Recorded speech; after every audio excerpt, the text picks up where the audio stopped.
CH-114 spirit grade lightning soul seed, हमसे गलती हुई है। ऑरेंज यूनिफॉर्म में खड़े हुए मैजिशियंस ने सिर झुकाकर कहा। उनके चेहरे का सारा रंग उड़ गया था।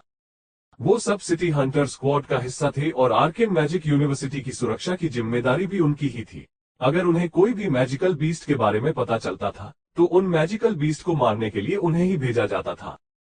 अभी हम ये तो नहीं कह सकते कि अंदर कितने पैरासाइट राक्षस हैं, पर इसके बारे में जो जानकारी मुझे मिली है उसके हिसाब से अगर इस पैरासाइट राक्षस महामाया को जरा सा भी ऐसा लगता है कि इसकी जान को खतरा है तो ये सारे इन्फेक्टेड लोगों से सुसाइड करवा लेगी। उन सारे इन्फेक्टेड लोगों की सुसाइड के साथ ही राक्षसी महामाया में उन सबकी शक्ति ट्रांसफर हो जाएगी। जैसे ही बाकी पैरासाइट राक्षस सुसाइड करेंगे, जिन इंसानों के शरीर पर उन्होंने कब्जा किया है वो भी मर जाएंगे, लेदर जैकेट वाले इंसान ने कहा।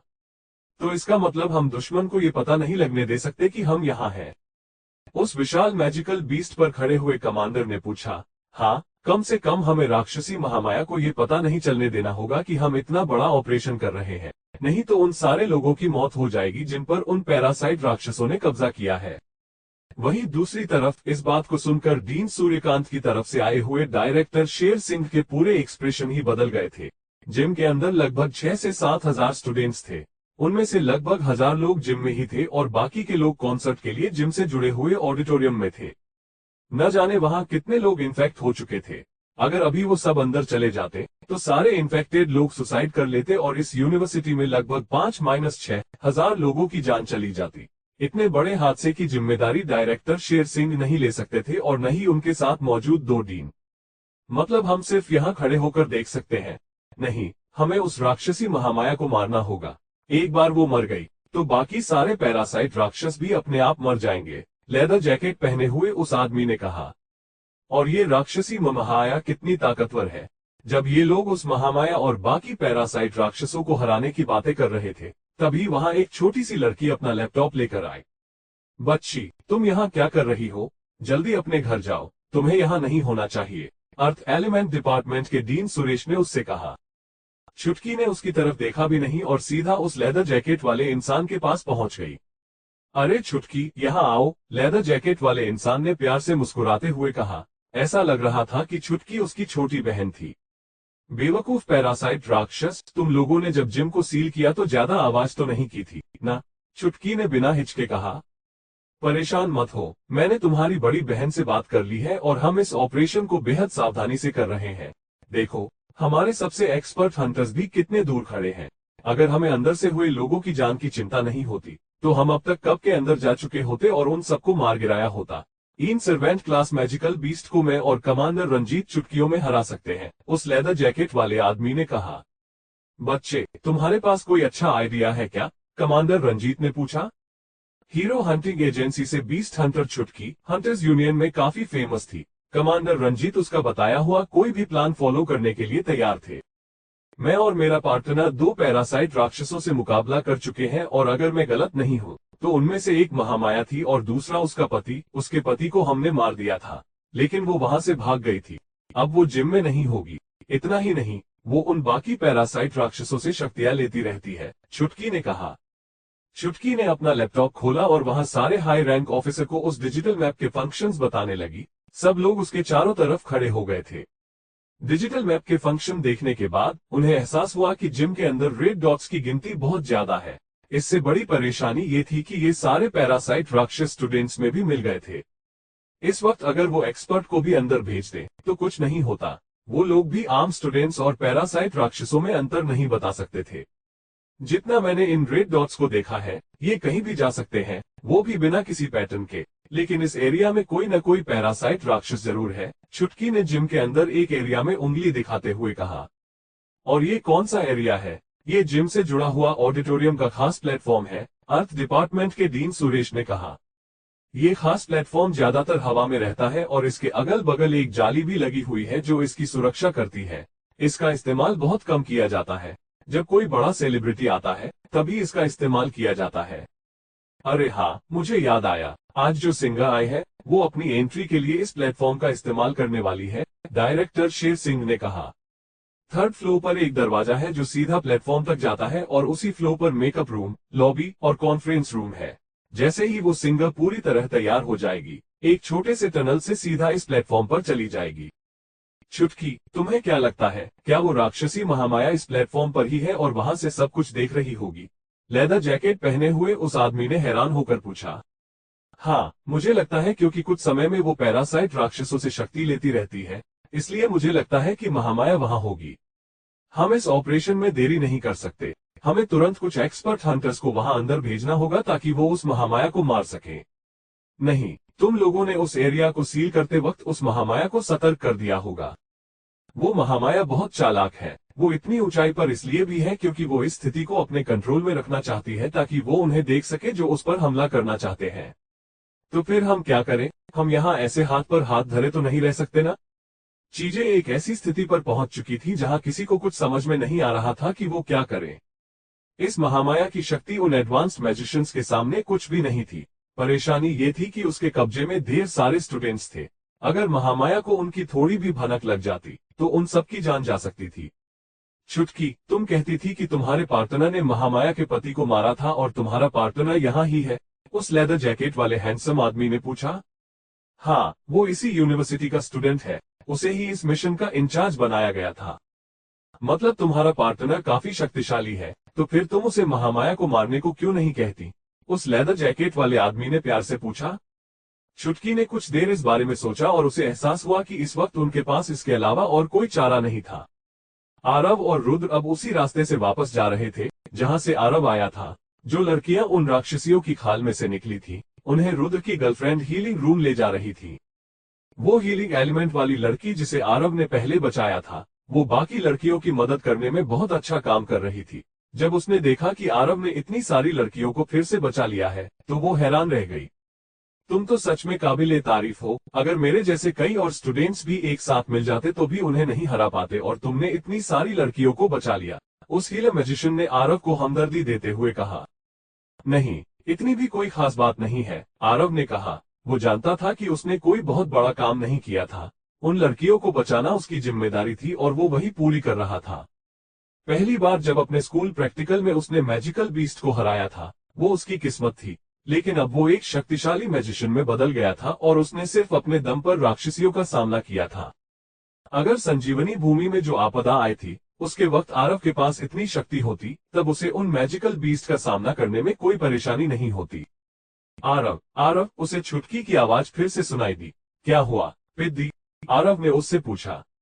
आरव, बात यह है कि शायद महामाया को पता चल गया है कि हमने उस एरिया को सील कर दिया है, और कुछ नई जानकारी से पता चला है कि अगर हम मिलकर महामाया पर हमला करते हैं, तो वो बाकी सारे पैरासाइट राक्षसों को सुसाइड करने के लिए कह देगी और इससे उन इंसानों की भी जान चली जाएगी जिनके शरीर में वो है। छुटकी ने उसे बताया।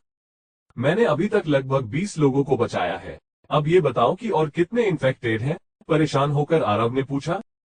ये मामला तो देखते ही देखते और भी संजीदा हो गया था। अगर एक बार वो महामाया उन पैरासाइट राक्षसों को सुसाइड करने का आदेश दे देगी, तो कई सारे लोगों की जान चली जाएगी। इन्फेक्टेड लोगों में ज्यादातर लड़कियां थी और वो भी सभी अच्छी अच्छी मैजिशियंस थी। अगर आज उनकी जान चली जाती, तो पूरे देश में आर्केन मैजिक यूनिवर्सिटी और हंटर्स यूनियन की थू थू हो जाती। एक्सपर्ट हंटर्स अभी अंदर नहीं जा सकते। यूनिवर्सिटी के डायरेक्टर इतनी जल्दी कोई कदम भी नहीं उठा सकते। सिटी हंटिंग टीम अंदर जाने का एक ऐसा दरवाजा ढूंढ रही है जिससे महामाया सतर्क न हो। लेकिन अगर हम इस मिशन में और देर करेंगे, तो स्थिति और भी बिगड़ सकती है। इसलिए एक्सपर्ट हंटर्स और यूनिवर्सिटी डायरेक्टर्स ने तय किया है कि उस महामाया को खत्म करने की जिम्मेदारी तुम्हें देंगे। चुटकी ने आरव को सब कुछ सच सच बता दिया था। जिम्मेदारी मुझे देंगे? आरव उसकी बात सुनकर दंग रह गया था। उसे पता था कि उस महामाया के आसपास कई सारे पैरासाइट राक्षस होंगे जो उसे अपनी शक्ति दे रहे होंगे।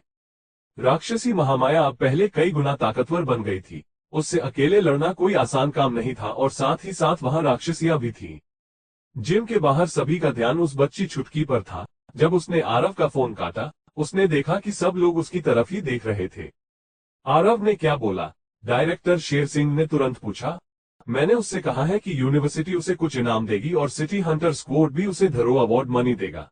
इतनी शर्तों के बाद वो माना है, छुटकी ने सोचकर कहा। ठीक है, ये अच्छी बात है कि वो मान गया, डायरेक्टर मयूर ने कहा। अगर आरव की जगह कोई और स्टूडेंट होता तो वो परेशान हो रहे होते, लेकिन जब से उन्हें ये पता चला था कि छुटकी का पार्टनर कोई और नहीं बल्कि आरव था, तब से डायरेक्टर शेर सिंह और डीन सुरेश की चिंता भी थोड़ी कम हो गई थी।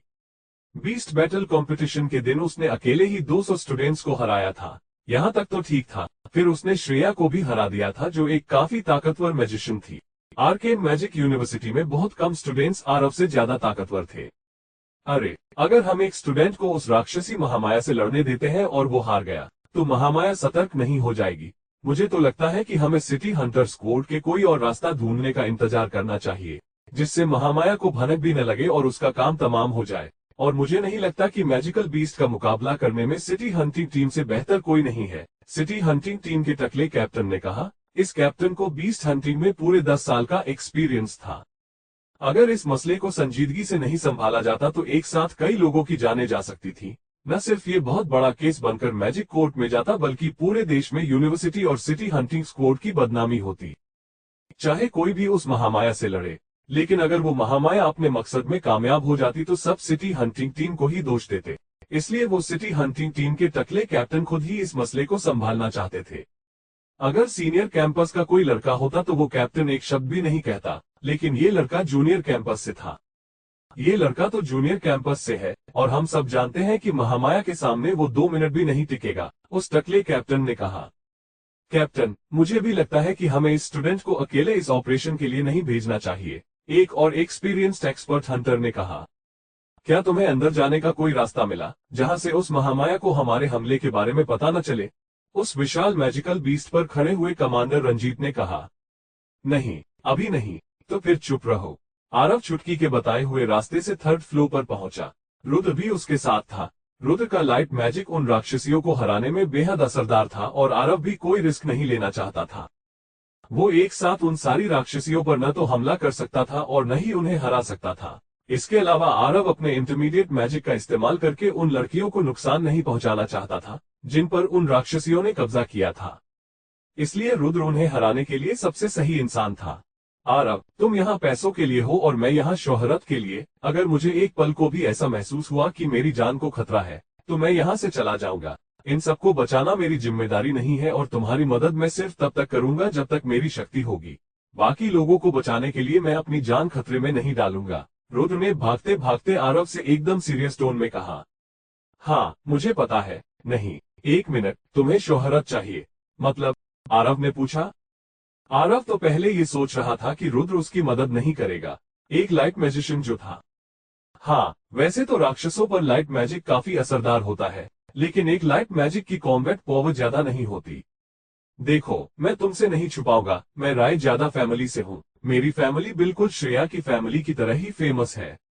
ज्यादातर स्टूडेंट्स यूनिवर्सिटी में अपना नाम बनाने आते हैं। हमारी फैमिली हमें यहाँ इसलिए नहीं भेजती कि हम सबको अपनी दौलत दिखा सके, बल्कि इसलिए भेजती है ताकि अपनी फैमिली में टैलेंटेड मैजिशियंस को काम पर रख सके। अगर मैंने इस वक्त इन सारे लोगों को बचा लिया तो न सिर्फ यूनिवर्सिटी में बल्कि पूरी सोसाइटी में मेरी फैमिली की नाक ऊंची हो जाएगी, और अगर मैंने ऐसा कर दिया तो मेरी फैमिली में मेरी भी अहमियत बढ़ जाएगी। मुझे नहीं पता कि तुम इस बात को समझ पाओगे या नहीं, लेकिन मेरे लिए ये बेहद जरूरी है, रुद्र ने पूरी ईमानदारी से कहा।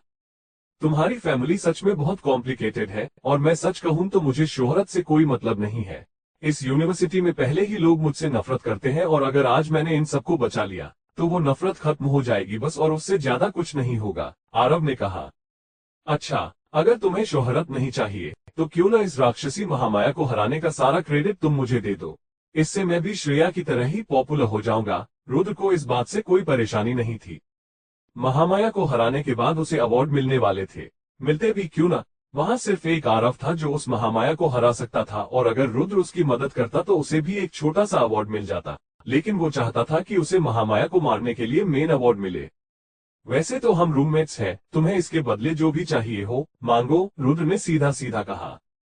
इसके बदले में क्या चाहिए? इसका मतलब इसे सच में शोहरत चाहिए और मुझसे डील करना चाहता है। ठीक है, तो फिर मैं मांग ही लेता हूँ, यही सही मौका है। आरव ने रुद्र की बात सुनकर मन ही मन सोचा। मुझे मैजिक विंग्स चाहिए, आरव ने कुछ देर सोचकर कहा। तो फिर तुम खुद ही चले जाओ, वैसे भी मुझे कोई फर्क नहीं पड़ता कि कोई मरे या जिए, लेकिन मैजिक विंग्स में तो ये डील नहीं हो पाएगी, रुद्र ने आरव की मांग को ठुकराते हुए कहा। वो अचानक बेहद सीरियस हो गया था। Spirit grade lightning soul seed, और अब अगर तुमने मेरा ऑफर एक्सेप्ट नहीं किया तो मैं अकेले ही चला जाऊंगा, और वैसे भी तुम्हारी कॉम्बैट पावर उतनी अच्छी नहीं है और मैं तो अपनी रक्षा कर ही सकता हूँ। आरव भी मजाक करने के मूड में नहीं था। वो तो रुद्र ने आरव से कहा था कि वो शोहरत चाहता है, सिर्फ इसलिए आरव उससे डील कर रहा था, वरना आरव ने तो ऐसा कुछ सोचा भी नहीं था।